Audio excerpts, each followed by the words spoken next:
Holy crap, I'm 40.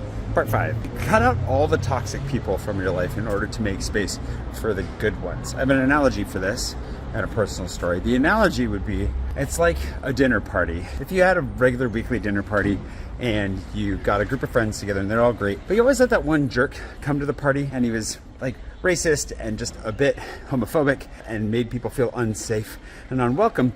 If you kept inviting that guy back, other people would stop coming to your party because they feel unsafe and unwelcome.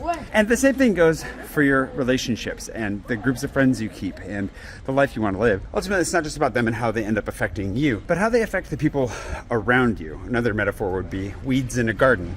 If you want fruit, flowers, whatever it is to grow in your garden, you got to get the weeds out, because if you don't, they're going to take up all the space, water, nutrition, and eventually you're going to have nothing but weeds left. The core battle for me on this one, the main person that I needed to cut out first, I had so many people coming through my life for so long that were not people that I needed to keep around, but it was a battle that I couldn't really fight until I took it to the person I needed to cut out the most. And this is pretty extreme, but for me, that was my mom. I made a long video about this on YouTube, but until I did that, I didn't guard my space. And when I took fights to people, I took them to the wrong people in the wrong way. And ultimately, it wasn't until I cut her out and then started cutting out all the other people who were pulling me down and pulling those down around me that I started seeing the light at the other side.